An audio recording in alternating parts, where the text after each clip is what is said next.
Okay, this is going to be another classic ROH review.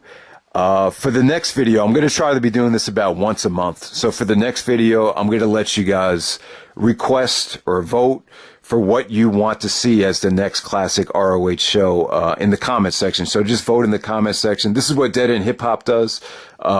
People actually vote on what they want to see reviewed for their classic edition of reviews. I'm not going to make you pay for it like they do with Patreon, but just want to let you guys know whatever gets the most amount of attention or the most amount of votes in the comment section, that's the Ring of Honor show I'm going to review next month. So for this month, we have Supercard of Honor 4. This is a classic show, in my opinion. It's not a great Supercard of Honor from top to bottom. It's very inconsistent. You could definitely tell it has that Adam Pearce feel to it, which has its positives and negatives. But Gabe Sapolsky was fired back in October, so this is the first Supercard of Honor without Gabe. And you could definitely tell just by the booking. So we start off the night with Erick Stevens taking on Rhett Titus. Not a big Rhett Titus fan. Erick Stevens had a dreadful 2009. You know, he really, after having a great 2008 with his feud at Roderick Strong, he kind of fell off the map. And I don't even know where Erick Stevens' career went. But this is just an unattractive opener. You know, Pearce used to put on, he used to put like the weakest, most unattractive match of the night in the opener. They didn't get a lot of time. That booking formula kind of has its positives and negatives. Sometimes I like that. I don't like it when you put like AJ Styles and Shane McMahon in the opener for WrestleMania because, the match you were probably looking forward to the most opens up the show, and there's just not a lot to look forward to after that. So I kind of like it to a degree when they don't put, one of the better matches in the opener. But at the same time, there's a lot of times where you want to kind of set the tone for the rest of the night and put a hot match in the opener. Like putting the Young Bucks in the opener is always kind of a great way to kick off things. But yeah, Pearce was never really like that. His openers are very, very dull. His undercards were somewhat dull to a degree.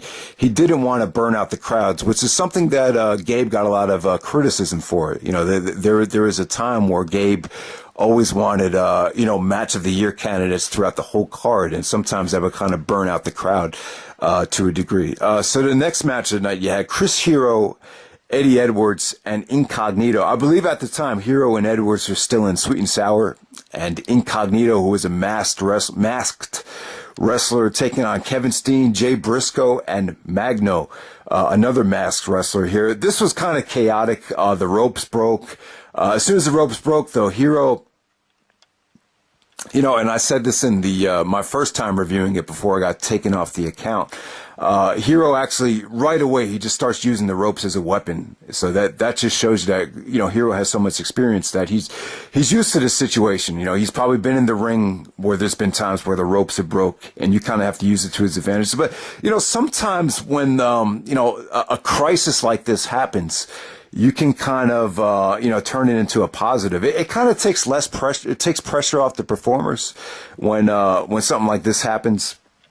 Like, for example, like in the Elimination Chamber when Triple H got hurt, Shawn Michaels talked about how it took a lot of pressure off of him having all this chaos in the ring at the same time. And that's what kind of happened here. You just had a crazy spot fest, just a lot of chaos, a lot of cool moves. Just a really unique atmosphere here. And, the ropes breaking kind of created that chaotic atmosphere where it just kind of, brought everyone in the ring together, and everyone really shined here. I really thought it was a unique match looking back on it. And so next up you have Roderick Strong taking on Katsuhiko Nakajima. Back in 2009, Nakajima wrestled for Pro Wrestling Noah. Him and Kenta actually had a great series of matches. A lot of people were expecting Kenta and Nakajima to be booked for Final Battle 2009 if Kenta didn't get hurt, but he ended up getting hurt, and that didn't happen. But at this time, Roderick and Nakajima was a really refreshing matchup. This went about only maybe like 10 minutes, maybe even 8 or 9 minutes. But it was incredible here. This is one of the best Ring of Honor matches that was about under 10 minutes. It definitely has this might have more replay value than any other Ring of Honor match because there's no warm-up period. There's no rest holds. It just doesn't drag. It's Strong was stiff as hell here. Nakajima's kicks were out of this world. Strong's counter to Nakajima's spinning kick into a backbreaker was incredibly sick. The finish was very crisp here. You know, this is the first time in a while where you've heard ROH chants. When's the last time you've heard ROH chants at an ROH show? It just doesn't happen that much anymore, but you heard them here. And, you know, very violent match, because both guys just work such a stiff and strong style here. Just incredible stuff for the amount of time that it went. This is, I think I had this on the top 50 Roderick Strong matches video, so definitely check it out. Just amazing stuff. This might have been the, just off the top of my head, this might have been Strong's best match against a Japanese opponent, so definitely check it out. Next match, you had a Bobby Dempsey taking on Kamala here. This ended up being more of a segment. I believe Bobby Dempsey just, wanted to embarrass Shane Hagedorn here. The Bobby Dempsey face turn just did not work out well. I don't think you heard much about Bobby Dempsey after 2009. You know, Dempsey, for those that don't know Bobby Dempsey, he was, blonde, curly hair, really fat, really out of shape. They actually put him in Sweet and Sour Incorporated with Chris Hero, Tank Tolan, Sarah Del Rey, Larry Sweeney, and they just used to make fun of him all the time. Hero used to just, kick him in the face. Tank Tolan used to make him do squats. They used to have him in like this fat suit so he can lose weight. It was just hilarious. You know, he really brought a lot to that stable. And it's a shame that, Hero never got the chance to wrestle as Ring of Honor World Champion while being in that stable. But yeah, I mean, I've been to New York City shows where Bobby Dempsey was the most over guy of the night because the fans just used to feel so bad for him. But, this was kind of the beginning of the end. Like I said, this is just kind of a segment. And, I don't think anyone really expected Bobby Dempsey to go anywhere. He just wasn't much of an athlete. But he's just one of those guys that, paid his money to get into the ROH wrestling school. And, Gabe and all those guys were able to do something creative with him and just got the most out of him to the point where he got pretty over at one point. Once upon a time. Next up, you have El Generico, Blue Demon Jr., Claudio Castagnoli, and Brent Albright in a four-corner survival match. This really kind of felt like filler. At the time, Claudio was getting over as a heel. He was getting in amazing shape, but, he was really just trying to be like a dick heel that used to cheat in his matches, and that's how he won this match right here. The highlight of the match was whenever Claudio and El Generico were in the ring, they just had amazing chemistry. They've wrestled in tournaments like Bola, the Race to the Top tournament finals. So Generico and Claudio, they just, it's just a work of art, seeing them wrestle in the ring. They definitely worked their magic here. But, kind of a inconsistent talent-wise matchup here. It just felt kind of thrown together. I believe at the time Claudio and Brent Albright were feuding on HDNet. On the ROH on HDNet TV tapings, they probably wrestled in a couple main events, and Claudio gets the low blow to get the pinfall on Brent Albright. Yeah, I mean, that was kind of it was kind of feuds like that and matches like that kind of turned people away from A lot of people thought the HDNet tapings were kind of boring. So, I wasn't a big fan of the Brent Albright Claudio feud right there. Next up, you had Bryan Danielson taking on Alex Kozlov from Russia. I'm not a huge Kozlov fan, but I believe why they booked Danielson with Kozlov is, Danielson just had nobody to face. You look at some of the guys they brought in for the show. Danielson already faced Nakajima. He already faced, Jerry Lynn. He already faced Kenta. Greatest Ring of Honor match of all time. So this wasn't, there wasn't a lot of other choices of talent that you can bring in that hadn't faced Danielson. Kozlov is respected, internationally. So it was kind of an international dream match. But Kozlov is, he's a unique character. He really, the story of this match, he was just kind of playing with Danielson, kind of annoying him, kind of taunting him. And then Danielson was just kind of, kind of laughing it off and, was just going to use his wrestling to shut Kozlov's mouth here. But Kozlov, he looked okay here. He busted out a wicked splash off the top rope. That was a nice high spot. Danielson really worked the crowd great here. At this time, Danielson really was a huge babyface in Ring of Honor. And, that's what he did. He was just trying to get the fans behind him here. It wasn't anything serious. This isn't one of those Bryan Danielson matches that was going to go too long or really steal the show. This might have been, I was not a huge fan of the way Danielson was booked in 2009 by Adam Pearce. I don't even think he was under contract. They used to just bring him in to, so they could sell tickets, and they would just, put him in these, short but, kind of fun comedy matches. And that's what it was right there. So, for Supercard of Honor, this isn't the kind of match you would want to put Bryan Danielson in, but Adam Pearce was kind of like a weird booker, to be honest with you. Next up, you had Colt Cabana taking on D'Lo Brown. Cabana had just came back to Ring of Honor a couple weeks before this, I believe. I believe he got fired from the WWE a couple months earlier, so they put him against D'Lo. D'Lo kind of had a short but unspectacular Ring of Honor tenure. And with this match right here, it's like it wasn't anything spectacular. You kind of know what you're going to get with this type of match. It's just kind of, you just sit through it, and both guys have, both Colt and D'Lo Brown have good personalities. So this is just a fun, short but sweet match. Doesn't really take away from the crowd, but this isn't one of the I didn't even remember this match taking place on the show, but they kind of put it in this spot to kind of lighten up the mood until you get to this next match, which is Kenta versus Davey Richards for the GHC Junior Heavyweight Championship here. For those that don't know, Davey Richards is actually his mentor was actually Kenta. He actually used to go to Japan, and Kenta was his mentor. And this is they had already wrestled in Ring of Honor before a Fight of the Century back in 2006, but Davey was on a new level here. When he wrestled in Japan that summer in 2008, he just got into amazing shape. He upped his intensity, upped his conditioning. And by the time he got into the ring with Kenta here in 2009, it was just an explosion. It almost stole the show from WrestleMania weekend. This is where the fuck WrestleMania chants actually started. They started in this match right here. And yeah, man, without a doubt, I give this match 5 stars. To me, it's like a top 10 Ring of Honor match of all time.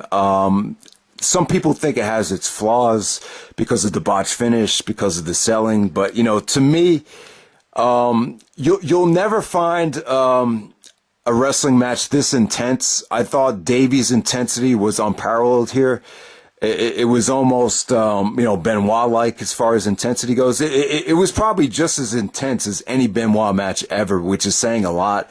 And Kenta kind of brings this silent but violent and deadly attitude to his matches here, and it just worked just really well. I mean, the kicks were ferocious here.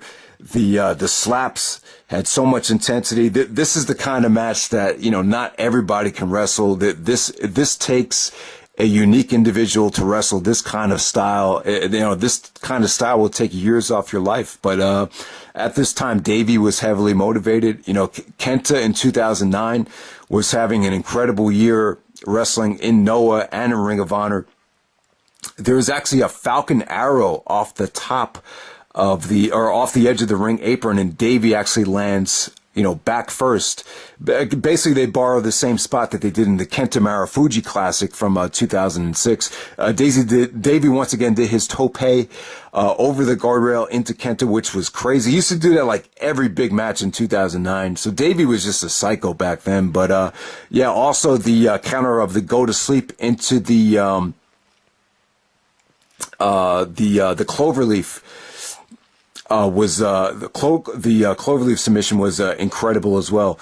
But yeah, man, just intensity, man. The intensity really makes this match 5 stars. I've never seen 2 guys go at it this intense, and this type of atmosphere was just incredible. And I love it at the end too, where Davey gets on the mic And he said, I know I'm going to take a lot of heat for this, but that was what Ring of Honor is all about. You know, for a heel to say that, you know, it kind of goes against the grain. But, yeah, man, Kenta and Davey Richards, awesome stuff, man. You guys know how much I love that match. But, yeah. So next up, I guess they kind of try to lighten up the mood a little bit. They'll give you like a, you know, this is my problem with the show. The show has great matchups. It's got a great main event. It's, you know, Kenta and Davey is incredible, but there's also some matches that, you know, it kind of leaves you scratching your head like it's just not Supercard of Honor worthy. To me, you could have booked this next match at any television taping, any house show.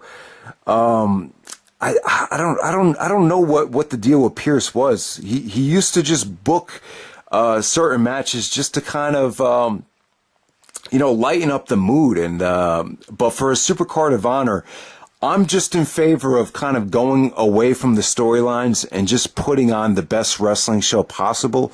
But that's not what they really did here. Yeah, so you have Austin Aries and Jimmy Jacobs taking on Tyler Black and Necro Butcher. So Aries and Jacobs were in that huge feud in 2008. It was a blood feud.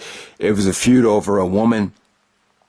But Aries turned heel and decided to side with Jimmy Jacobs because he was jealous of Tyler Black. He kept calling Tyler Black the flavor of the month and was getting jealous of all the fan support that Tyler Black was getting. So our final battle, Austin Aries actually,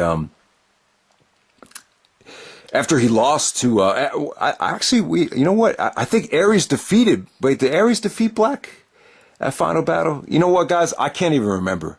But I believe Austin Aries actually defeated Tyler Black with the help of Jimmy Jacobs at final battle. And then after the match, Aries went against the Code of Honor and beat up Tyler Black and sided with Jimmy Jacobs because he was just getting jealous. You know, Aries, a lot of people thought Aries was getting stale in 2008.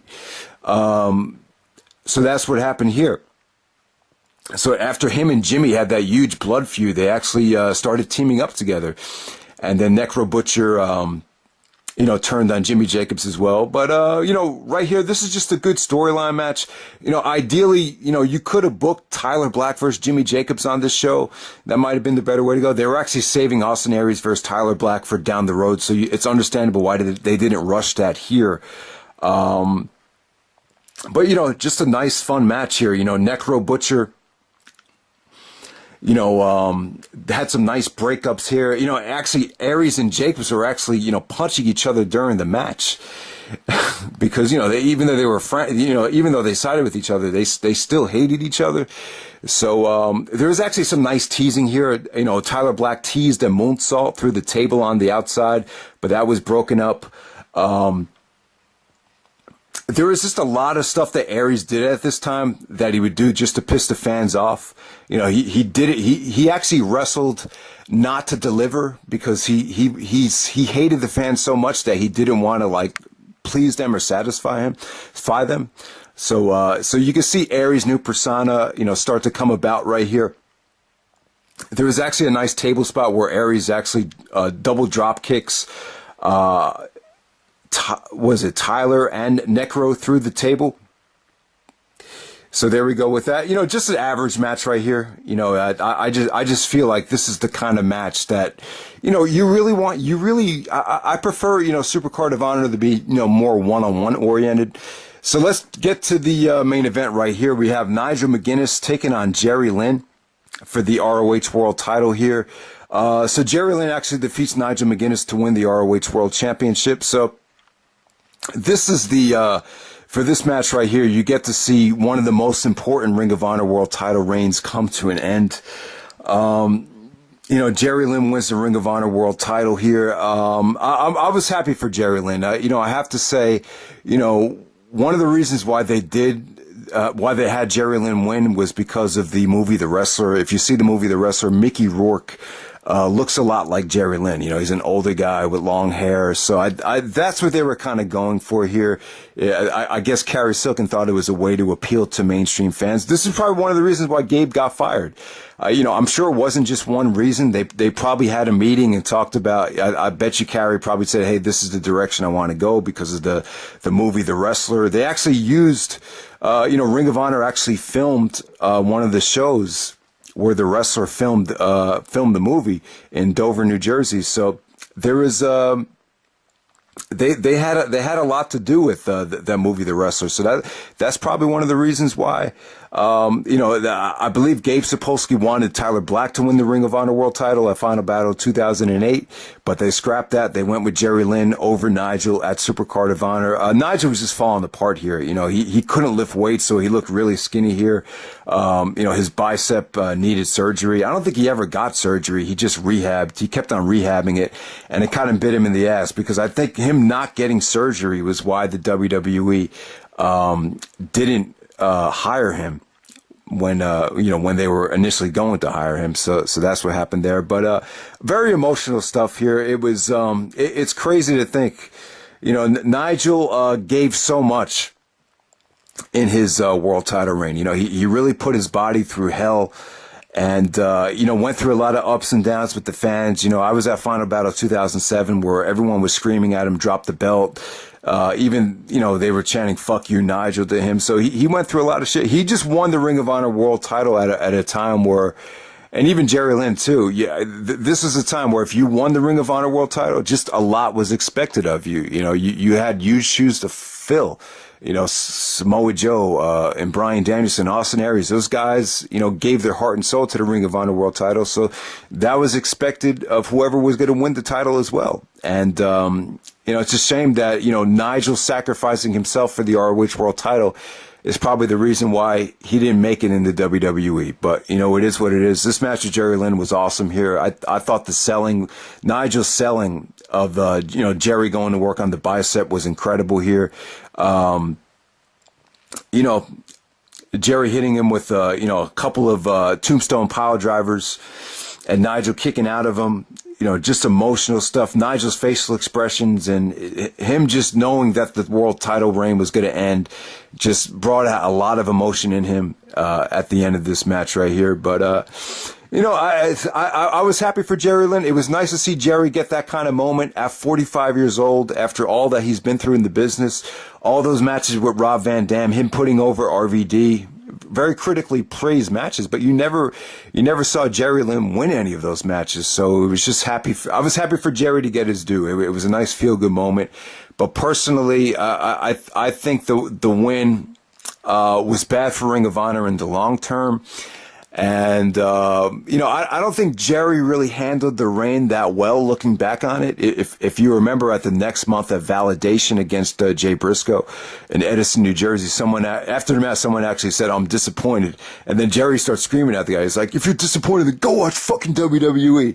And then, there was a lot of different times where Jerry, got into, heated discussions with fans at ringside. So a lot of people thought Jerry, was too old to be Ring of Honor champion. But, I think looking back on it, I would have loved to have seen Tyler win it at Final Battle 2008. I think that would have been refreshing and cool. And good timing, too. I always thought maybe Tyler Black won it a year too late. A lot of guys won the Ring of Honor title a year too late. And I think that was one of the problems with the company after, Gabe got fired. The other thing was I would have, Nigel had just beat Kenta at the 7th anniversary show. That would have been cool for Nigel to have dropped the title to Kenta if Nigel couldn't wrestle anymore. But, it was sad to see Nigel lose the Ring of Honor World title. He definitely was a great ROH champion, and, he was kind of like the first guy a lot of people, including myself, saw win the Ring of Honor World title, or heard about winning the Ring of Honor World title when he beat Morishima. That's when people started to follow the company around the time when Nigel won the belt. So I think a lot of people have a lot of emotional connections to that reign. So yeah, Supercard of Honor 4, I would say it's a great show. It's a 3-match show. Roderick Nakajima was amazing.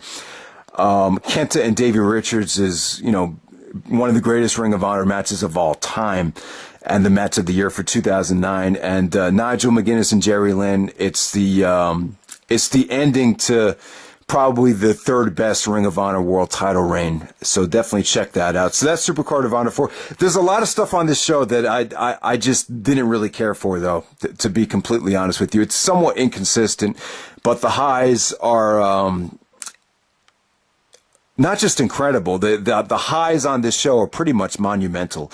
So that's why I still call it a classic. So that's Supercard of Honor 4. All right, guys. So you can vote for the next classic ROH review in the comment section if you want. All right, thanks.